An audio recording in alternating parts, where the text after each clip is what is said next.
আজকে সকালটা জাস্ট শুরু হলো ফাটাফাটি ভাবে, তাই না?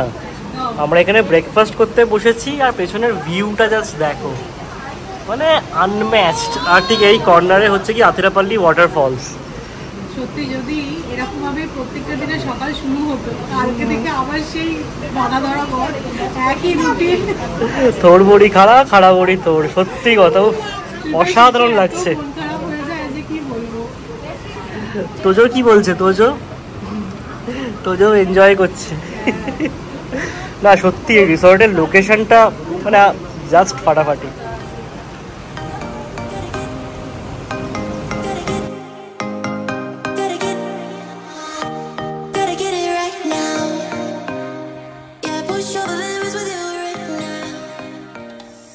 সো ফাইনালি আমরা রেডি হয়ে বেরিয়ে পড়লাম আতিরাপল্লী ফলস দেখবো বলে। তো এত দূর এসে আতিরাপল্লী মিস করবো না বলেই কিন্তু আমরা এখানে স্টে করেছি, কারণ কালকে মুন্নার থেকে ফিরে আতিরাপল্লী ফলস দেখে আবার কোচি ব্যাক করাটা আমাদের জন্য খুব ডিফিকাল্ট হয়ে যেত। তো সেই জন্য আমরা একদিন স্টে করে আতিরাপল্লী ফলসটা দেখে দেন আমরা কোচি ব্যাক করবো। চলো, সুপার এক্সাইটেড। আতিরাপল্লী ওয়াটারফলস যাওয়ার জন্য কার পার্কিং থেকে এই 250-300 মিটার মতো একটা ট্রেক আছে। ট্রেক না, সুন্দর রাস্তা করা আছে, হেঁটে হেঁটে যেতে হবে পুরো ঘন জঙ্গলের মধ্যে দিয়ে। আর এই জঙ্গলে যেটা সবচেয়ে বেশি নোটিস করছি আমি, সেটা হচ্ছে গিয়ে মাঙ্কি। তোজো আবার তাদেরকে উই উই করে ডাকছে, ওকে নিয়ে চলে যাবে। হ্যাঁ, তুই বাচ্চা মানুষ, তুই বেশি সাহসী দেখাস না। হ্যাঁ কি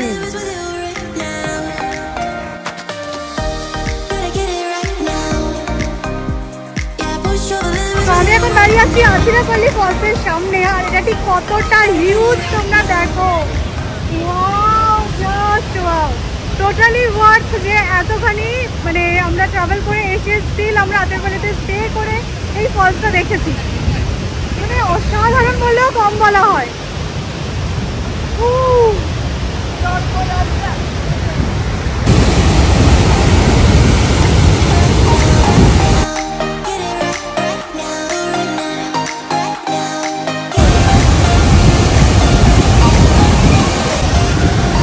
আমি এখন দাঁড়িয়ে আছি আতিরাপল্লী ওয়াটারফলসের ঠিক সামনে।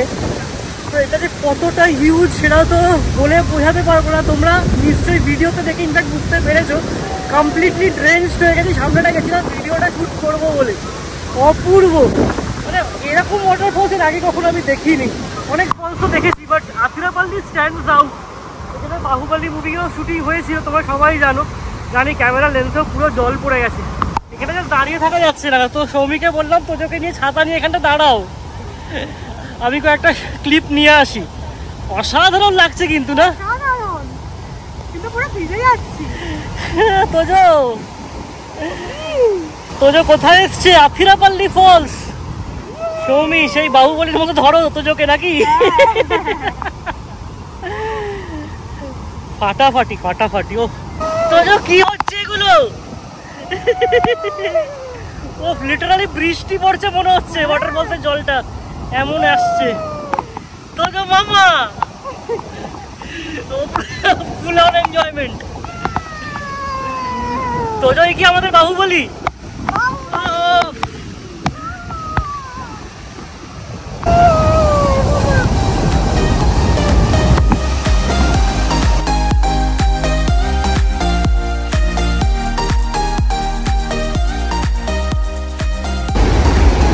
আসার সময় জানো তো খুব ভালো লাগছিল, বাট এটা লিটারালি ট্রেক করে যেতে হচ্ছে। 1 কিলোমিটার তো হবেই। বলছিলাম 250-300 মিটারে গিয়ে আতিরাপল্লী ওয়াটারফলসের টপ ভিউটা পাওয়া যাচ্ছে। সেখান থেকে খুব একটা ভালো লাগছে। নিচে নামলে তো ভালো লাগবে না অবশ্যই, যেগুলো বলছে। নিচে আসতে গিয়ে একদম দম বেরিয়ে গেছে, প্রায় 1 কিলোমিটার। শহরে ঈদ পাথরে নগরে, তাই তো আইলাম সাগরে, তাই তো আইলাম সাগরে।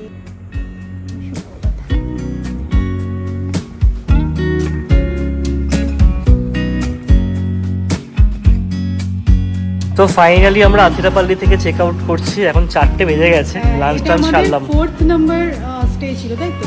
আর 5th এয়ারবিএনবি। লাস্ট আমরা কোচিতে একটা জায়গায় স্টে করবো, কারণ আজকে আমাদের রাত্রিবেলা 2টোর সময় ফ্লাইট। তো এখন থেকে তো এত তাড়াতাড়ি গিয়ে কোনো লাভ নেই। চলো চলো টাটা। আতিরাপল্লী টাটা। ভালো ছিল বেশ জায়গাটা। এটা আমরা ছিলাম হচ্ছে গিয়ে Sterling আতিরাপল্লীতে। One of the best resort we have this trip. ভালো resort ছিল।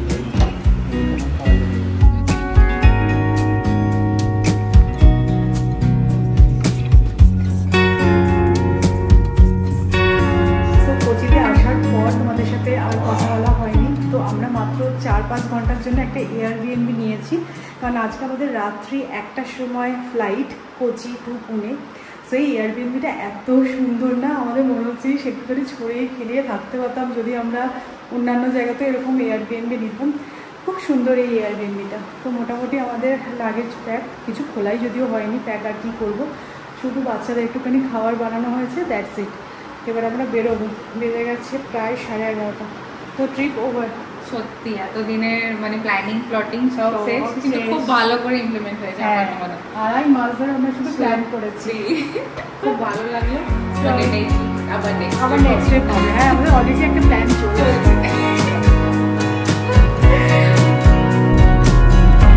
তো ফাইনালি আমরা কোচি এয়ারপোর্টে পৌঁছে গেছি, আর এবার কিন্তু ওয়েল ইন টাইম। আর মোটামুটি সব লাগেজ এসছে এখন অব্দি যা মনে হচ্ছে। গুনে নাও, আসার সময় যা হয়েছিল কিছু ছাড়িনি, সব লাগেজ নিয়ে এসছে। চলো ফাইনালি, হ্যাঁ, বাট ফাইনালি ট্রিপ এন্ড হচ্ছে।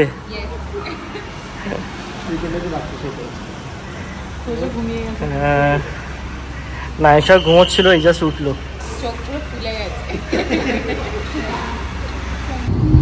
আমাদের ফ্লাইটে বোর্ডিং হয়ে গেল, আর ইনি রাত্রি 2টোর সময় নিতে চলেছেন।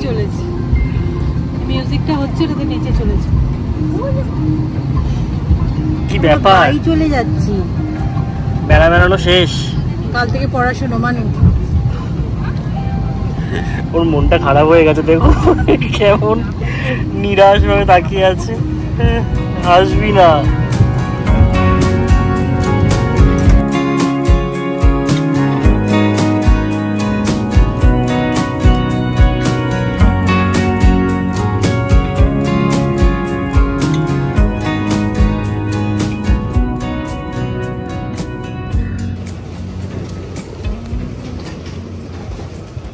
টাটা টাটা, আবার খুব তাড়াতাড়ি দেখা হচ্ছে। কোথায় গেল সোম? টাটা। একদম দারুণ ট্রিপ হলো আমাদের। খুব ভালো করে কাটলো সময়।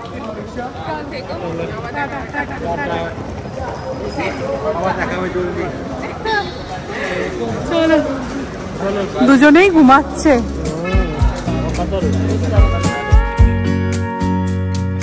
Good afternoon. সো আবারও সেই চেনা পরিচিত জায়গা থেকে ব্লগটা কন্টিনিউ হচ্ছে। তো আজকে আমরা ভোর 4টের সময় বাড়ি ঢুকেছি, আর তারপরে থেকে পরপর চলছে, মানে মাঝে এই 2 ঘন্টা 3 ঘন্টার মতন একটু রেস্ট পেয়েছি, কারণ তোজো যে সেই কোচি থেকে ঘুমাতে স্টার্ট করলো ফ্লাইটে ওঠার পর, তারপরে আজকে সকাল 7:30টায় ঘুম থেকে উঠেছে। ও মাঝে যে এত কিছু হয়ে গেছে ও কিছু টেরই পায়নি, এটা ওর জন্য অবশ্যই করে ভালো।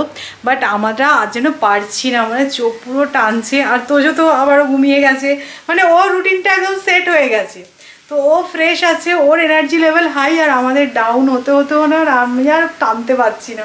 তার মধ্যে রান্না তো ছিলই, বাইরের খাবার খেয়ে আর কিচ্ছু ভালো লাগছে না। ডাল, আলু পোস্ত আর উচ্ছে পেঁয়াজ ভাজছি, আর পারছি না। চলো লাঞ্চ সেরে নেওয়া যাক, এই গরম উচ্ছে পেঁয়াজটা ভাজলেই হয়ে যাবে। ইনি তো মোটামুটি 7:30টায় উঠে পড়লেন। তারপরে অনেক চেষ্টা করলাম আমরা যে যদি একটু ঘুম পাড়িয়ে রাখা যায় 9টা অবধি, কারণ আমাদের শুতে করতে প্রায় 4:45 হয়ে গেছিলো। বাড়ি ফিরে ফ্রেশ হয়ে সব কিছু একটুখানি দেখে নিয়ে তারপরে শুতে যেতে সময় তো লেগে যায়। বাট ইনি আজকে দেখলাম না 7:30 তো ডট 7:30টাই, কিছুতেই ঘুমোবে না। একবার মায়ের চুল ধরে টানছে, একবার আমার গায়ের ওপর উঠছিলাম, ঠিক আছে আমরা উঠেই পড়ি, আর শোবো না।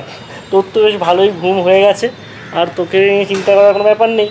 যখন অনেকদিন আমরা বাড়িতে থাকি তখন মনে হয় উফ বাইরের খাবার খাই, তাই না? রেস্টুরেন্ট থেকে কিছু অর্ডার করি। হ্যাঁ, এবার এতদিন ধরে খাওয়া হয়ে গেছে বাইরে, এখন যেন মনে হচ্ছে আলু পোস্ত, দারুণ ব্যাপার, উচ্ছে পেঁয়াজ ভাজা, ডাল, একদম ছিমছাম খাওয়া। তাই। তোজো আজকে খিচুড়ি খেয়ে নিয়েছে অনেক রকম ভেজিটেবলস দিয়ে।